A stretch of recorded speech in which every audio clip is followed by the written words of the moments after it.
Well, the Quincy City elections are fast heating up now. They're coming up primary on September 14th, the final election on November the 2nd. And in the school committee, three of the six seats on the school committee are up for reelection. There are currently six candidates that could change going forward. And one of them is Liz Speakman, who is joining us today to tell us a little bit about herself and about her candidacy. Hi, Liz. Nice to meet you. Hi, nice to meet you too. I feel like I know you, Joe, from listening to your show in the car often. So it's so nice to meet virtually. Appreciate that. Thank you very much. Hopefully, we can do it in person soon. But in the meantime, this is a great way to get some information out to folks here in the city about yourself and about why you're running for school committee. So tell us the Liz Speakman story, if you could. I'll give you the abridged version. um, so I'm Liz Speakman, and I am a mom to two kids, a second grader in the Quincy Public Schools and a 3-year-old in a local preschool. I'm a clinical social worker. I'm also a social justice advocate. And I'm the co-chair of the Equity, Diversity, and Inclusion Subcommittee of the citywide PTO here in Quincy.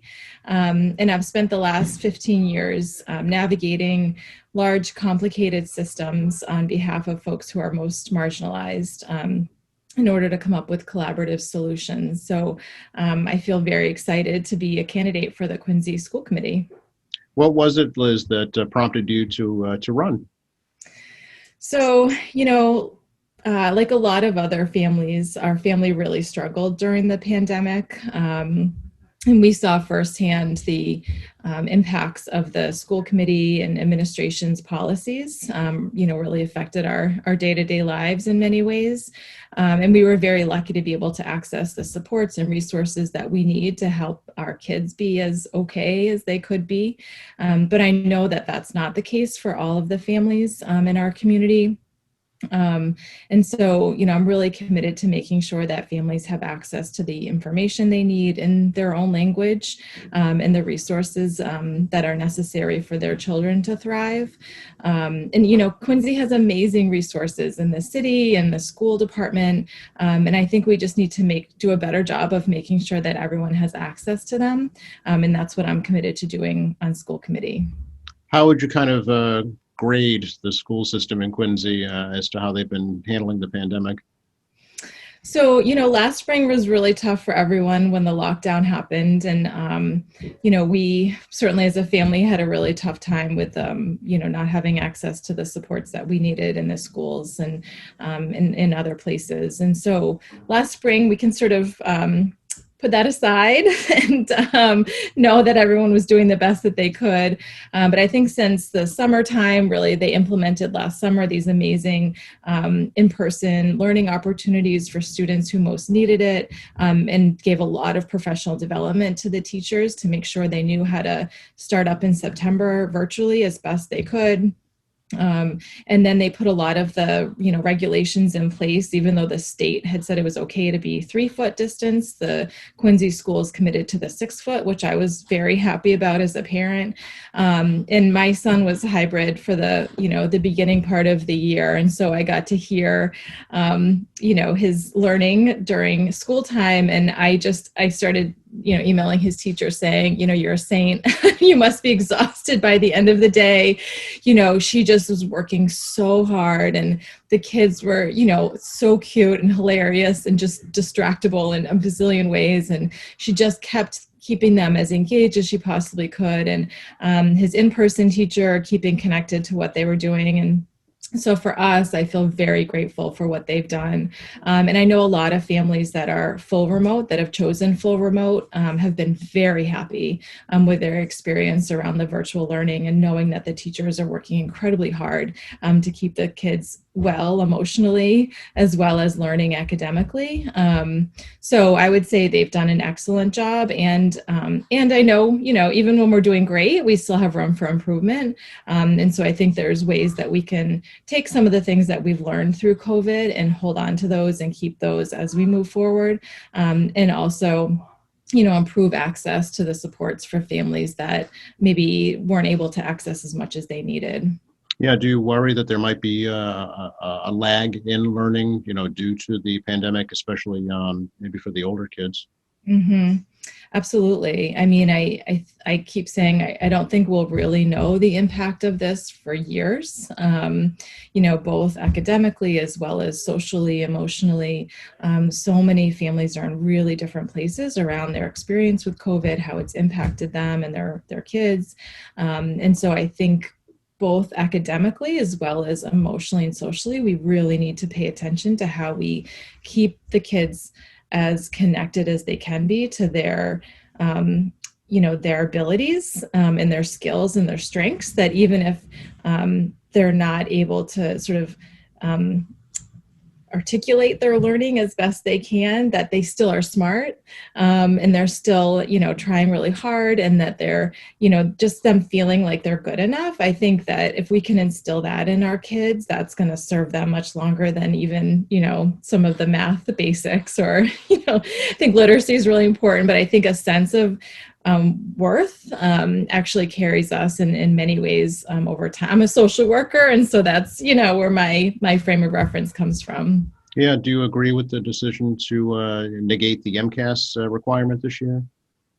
Yes, I mean, I was thinking actually about when I was little and way before MCAS, obviously, but I remember feeling anxious about going to school, and that was before standardized testing. And I would, have stomach aches and say, I don't want to go to school. And so I can only imagine, what it's like for the kids who, some kids will float by and they don't mind, a test, but for some kids who already have this anxiety about just going out in the world, about worry about their health, about their family's health, to add on a standardized test pressure on top of that, I think is a little bit much for us to ask of our kids. And so I think parents knowing that they can opt out and make sure, that if they choose to, not have their child take the MCAS, of course, unless they need it, in 10th grade, to graduate. But for our younger kids, especially, I think that that's just not where our priorities need to be right now. Sure. I know that a lot has been talked about regarding diversity, both in staff and in teachers. Do you think that is a challenge that Quincy has to face? Absolutely. And it's not just Quincy. When we look at the data across the state and many other communities, we know that the rates of students, folks of color in the student population is much higher than the rates of diversity of, race and ethnicity in the staff and not just, faculty, but administration as well. And so I think that it's something that the administration has committed, as well as the school committee has committed to working on.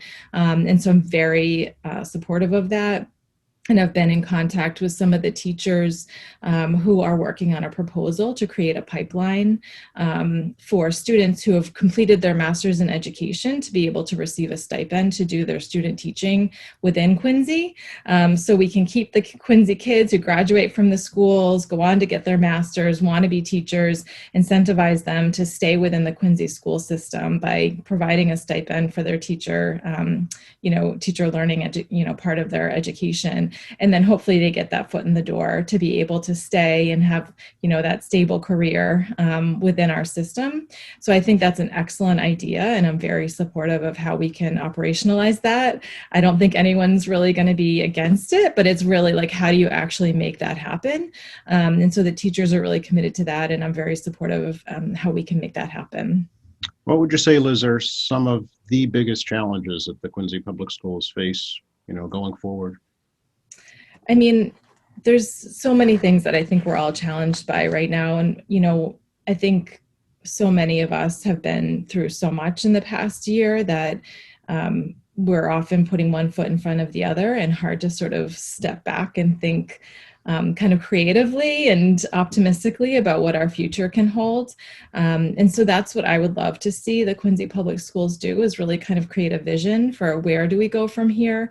I think for some folks, it's tempting to say, let's just get back to normal.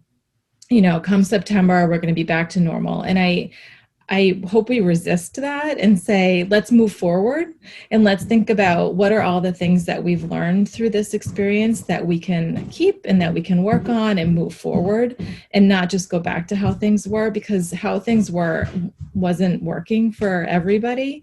And we've heard a lot in the community listening sessions during when the city councilors were pushing for the social justice position, that there's a lot of families who really feel the discrimination in the community and the bias and the prejudice. And so how do we really take those stories and those experiences and have them guide us into how we can create something new? And so I don't think it's a challenge. I think it's an opportunity. So that's sort of how I try to reframe things, when it seems hard, and there's lots of times in life things seem hard. And so how do we see it as an opportunity to grow rather than a barrier to, being able to just kind of go back to how things were. And so I think there's a lot of opportunities in Quincy in the school system to be able to really be more welcoming and make sure that everyone really feels like they belong, and there's a sense of community for everyone in our system, and that the kids all feel like the school is a place that they love and they grow in, and they're nourished and they're supported and they're learning and they're excited about. That's really what I want to see for as many kids as possible.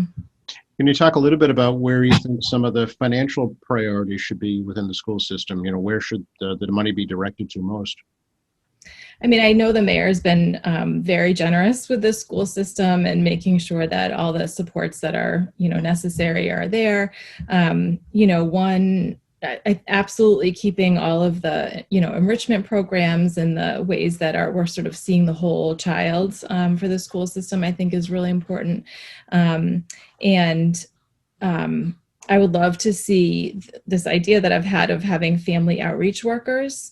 So they would be ideally parents who know the school system and also know their community, and ideally from various ethnic or linguistic cultures, and to be able to kind of be a bridge from the community to the school. And so when families, I see on Facebook moms, people are posting questions like, how long is lunch and when is pickup? And, if my kid needs an accommodation, like who do I talk to? And questions that, ideally they could sit and chat and have coffee with another parent and say, like, help me understand this system. Who do I talk to about this? And if I'm concerned about my kid in this way, they may be intimidated to call up the teacher or the principal, but they may talk to another parent, and that parent can say, oh, well, you know what, you can talk to the teacher, or let me tell you how this went for my kid, or I can go with you, to talk to the principal if that's something that would help you feel more comfortable. Really creating that bridge, because we do such an amazing job in the school system, and not all families, sort of feel like they can make that connection. And so I would love to see that be one of the things that the school district devotes some resources to. And the other thing that I'm very supportive of is, you may have seen Dove did a presentation for the school committee, and just did an amazing job really talking about the challenges for young people and healthy and unhealthy relationships, and the rates of abuse and control that happen in relationships. And so I would love to see some support go to the prevention aspect of what Dove's doing, and helping young people become mentors and, supports to their peers around, what happens if you're in an unhealthy relationship and how to get the support you need. That's been my work. I've been in domestic violence field for over 20 years. And so that's also where my heart is, and where I'd love to see supports as well. Yeah, I know you were honored by the Massachusetts Office for Victim Assistance recently, so congratulations on Thanks. that. Yeah. Thanks. How would you kind of rate the public schools facilities, Liz, the buildings, themselves, and would you support the plans for a new Squantum Elementary School? Absolutely. Yes. Yeah, I mean, I think we've done a great job of, kind of taking a look at the buildings that were old and really needed some work, and being able to create new spaces for the kids to be able to learn as best they could. And I know Squantum is in desperate need of a new building, and so I'm definitely supportive of, making sure that those families and those students have a beautiful new building where they can be excited to walk into every day. So I think we're doing a great job with facilities with the schools. Talk a little bit about the possible requirement that kids get vaccinated before they return to in-person learning. How do you feel about that?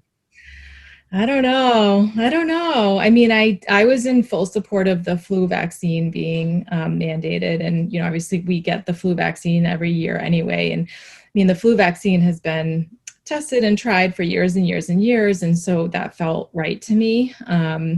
And for us, our children will get vaccinated when they're eligible. But I do feel a little bit torn about that one. I think I need to understand more about, what that would look like and what are the potential consequences. I would hate for students not to be able to access education. And I can understand parents' hesitancy about a new vaccine that maybe would have been approved a week before they're expected to get it. I think that that's a pretty reasonable concern for families to have. But there's so much data about the efficacy of the vaccine. And for us, it's like a, cost benefit analysis that it's, there may be a potential cost to the vaccine, but the benefit way outweighs that. And so my hope would be that's how other families see it. But I think I would need to better do some more research and understand that better before taking a stand. Sure. How important do you think extracurricular activities are in schools? Athletics, the arts, those things like that. I think they're incredibly important. I think that if we just see students as one-dimensional and that they're here to learn academics and, make sure that they succeed academically and move on to, whatever's next for them, I think we're really missing a big piece of, how we can really hold these kids in a way that's going to help them thrive and, succeed in life.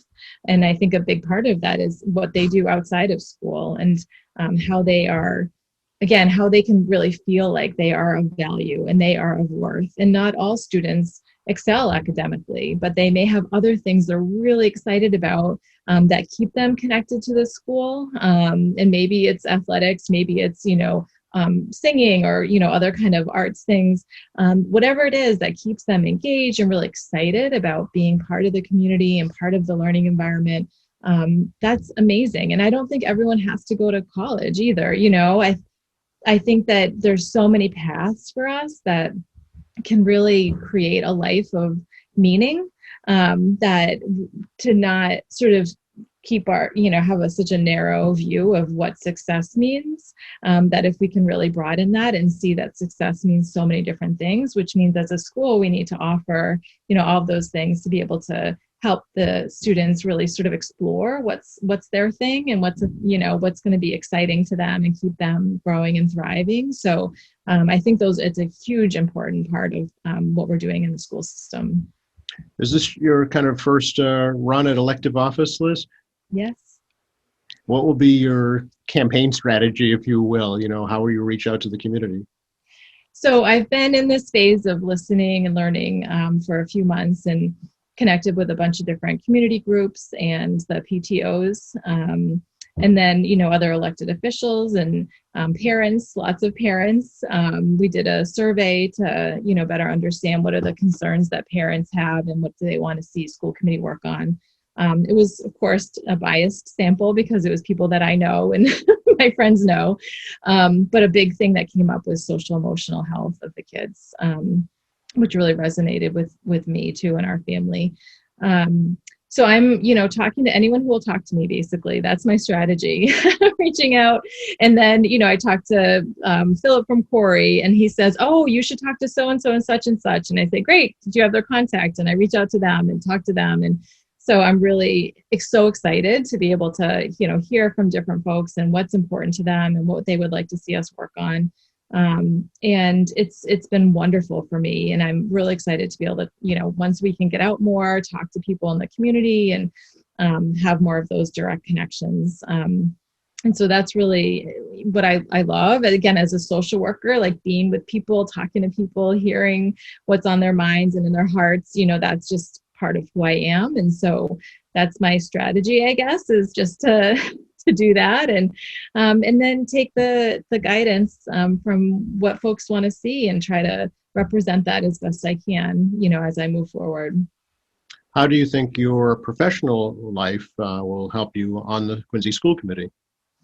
So I've been in municipal government for over 6 years, and it's been incredibly informative for me around how government works and doesn't at times. And then before that, I worked at Mass General Hospital running a domestic violence program. And so, I have this view of being able to see a big system that has multiple layers of power and influence and hierarchy and innovation, as well as barriers to kind of making things happen. And so I've been very lucky to be able to navigate those in a way that comes up with solutions. And I also love working with people. I'm a very collaborative person. And so I've been able to sort of convene groups of people to say, okay, we have this issue. Folks in the community are identifying something as a problem. Let's come together. Let's hear from their voices and figure out what we can do to make it better, come up with a solution, and really get people to move and make those changes. And so I think that's a skill set and a set of experience that will be really helpful in school committees, since it is a committee. It's not one person, making all of the decisions, but really trying to think through together with your colleagues around what are the issues that families are bringing up? What are the issues that teachers are concerned about? What are we hearing from the community? And how do we think creatively with the administration and with the mayor around, how can we address these in a way that's fiscally responsible and also really meets the needs of the community? And I love doing that. And so I'm really excited to be able to, bring that skill set to the Quincy School Committee. Okay. Anything else you'd like folks to know about you right now? So we're definitely in the phase of listening and learning. If anyone is interested in sharing thoughts or feedback or questions that you have, we would love to hear those. We have a website, votespeakman.com, and it's in Chinese, Vietnamese, Portuguese, English, and we're working on Spanish right now. So we want to make it as accessible as possible. And there's a contact form on there. So if you want to reach out or get on our supporter list or just kind of keep updated on what we're doing, we would love to stay, connected. We're also working on an event coming up on June 8th that's going to be called Pandemic Parenting, Tips for Supporting Your Kids in the Transition to Summer. And that's we're going to feature Megan from Puzzle Pieces, which is a local community-based therapeutic program. And so she's going to give us parents advice on how we can support our kids. And so that's on the website as well. We really just want to be a service to families. So please reach out, connect with me. I'd love to hear more from folks. And if you want to stay updated, just do the contact form on votespeakman.com. Okay. Great to talk to you, Liz. Appreciate your time. And hopefully next time we can do it in person. Absolutely. I'm looking forward to it.